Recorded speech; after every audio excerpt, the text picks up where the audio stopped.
Hi guys, it's Cindy Leach, your polymer clay tutor, and today I'm going to do a little show and tell on a miniature enchanted rose that I made out of polymer clay that was inspired by the new Beauty and the Beast movie that's coming out. Now, you may have heard of the new movie coming out.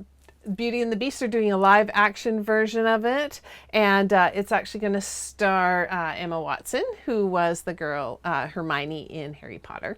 And I got really excited when I saw the trailer because looks like it's going to be a beautiful movie.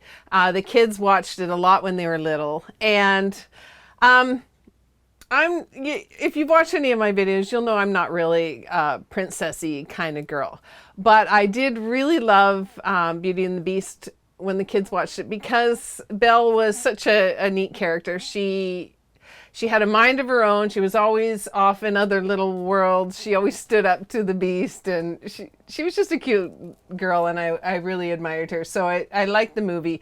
And so when the new movie came out, and I happened to go into Michael's, and I saw these little tiny miniature domes by Tim Holtz. They're called decorative domes, and they look exactly like the little bell jars.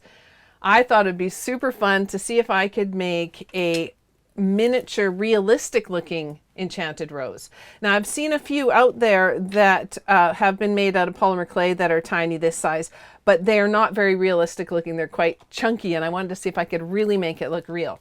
So that's what I've done, and it was way harder than I thought, just because it's so tiny. And when you're working with something miniature, it's important to think of the scale, not only in the size and the shape of things, but also in like the thinness of the petals. So that's where it was quite hard to do. I'm going to show you what I ended up making here, and I didn't glue down the lid because I wanted to open it up and show it to you, but I did it just like a little bell jar here. Put the rose inside. There's some little sparkles on the glass. I used some larger glitter for that. I'll just open it up and show it to you. It was a very fun project to make, but it took me a ton of time. It took me about 3 or 4 hours to actually make this little rose. It was because of the tiny little petals and here, I'll get a little pointer here. Just even the little tiny things, like look at this little tiny thorn, and just the little tiny leaf and everything, and all the little calyxes underneath, and the petals are super thin, and they were fun to make. So the way I went about it was I took the little dome here, and I did a sketch of it first. I thought it was about the only way I was going to be able to get the scale right. So I just kind of traced around on a piece of paper the size of the dome. And then I used some florist wire.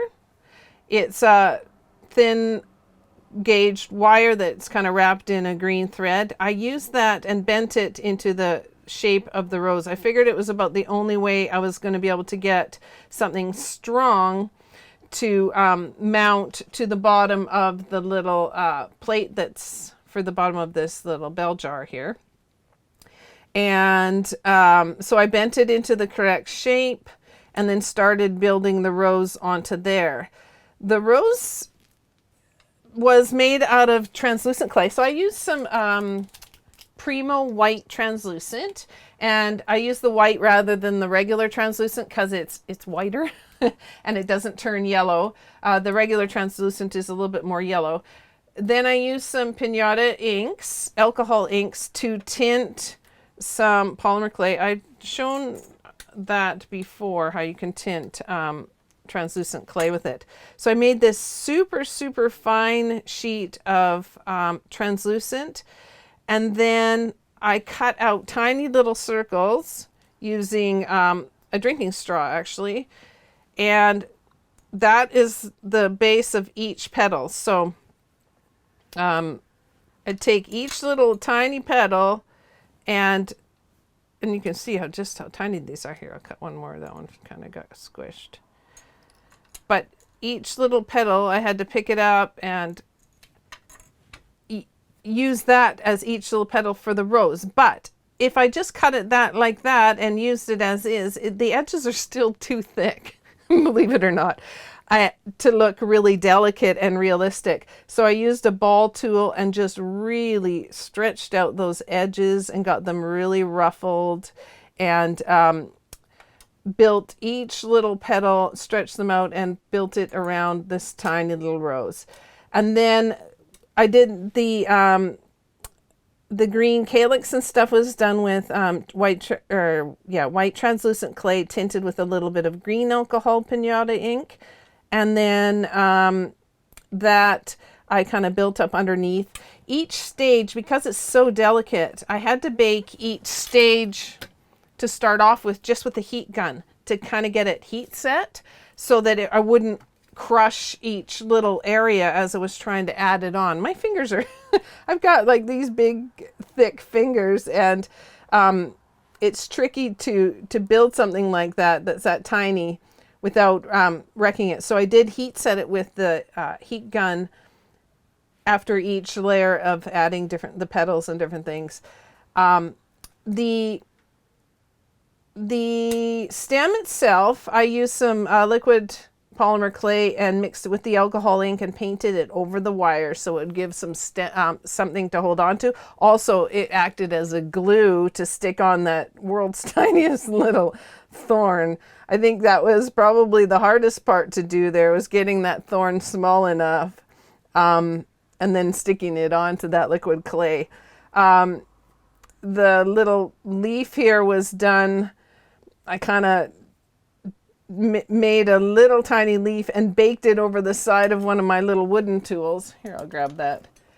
I kind of used the heat gun and baked that little leaf that was flopped over the edge with the heat gun, and then kind of held onto that and stuck it on with some liquid glue, and used a little bit of gold liquid polymer clay in the bottom here so that I'd have a base to attach the wire to. Then the whole thing got baked for an hour. There's tiny little petals in there and little bits of glitter, a little bit more alcohol ink for added shading and that kind of thing. But it was quite tricky, and like I said, it took about 4 hours to build. But I loved it. It was one of those projects that was super fun to do, and I think it would make a really great little prop in a dollhouse. A great necklace, because this one happens to have a little hole in the top of it. It would make a great charm. But I haven't quite decided whether or not I'll do a tutorial, because it is kind of a tricky thing to do and probably a little bit advanced. But if there's enough interest, I may just do that. So I hope you enjoyed checking that out. I will, I want to make up some more samples of it. I want to tweak some of the colors and try making it in a little bit larger dome. I think one about this size would make a wonderful cake topper for a wedding or a wedding shower or something like that, because it's such a romantic story. And I am really looking forward to when the movie comes out. It looks like it's going to be beautiful, and I think a lot of people are going to enjoy that. I think it's coming out like in March. I don't know if I said it already, but March 2017. So it's a bit of a ways away, but something to look forward to. All right, so we'll see you next time, and do let us know if you like this video, and if you've got any suggestions, ideas for future tutorials, products you'd like me to test, anything that you haven't seen already in the videos that we've made and you would like me to make a video on it, make sure to leave those in the comment section below. All right, so we'll see you next time, and bye for now.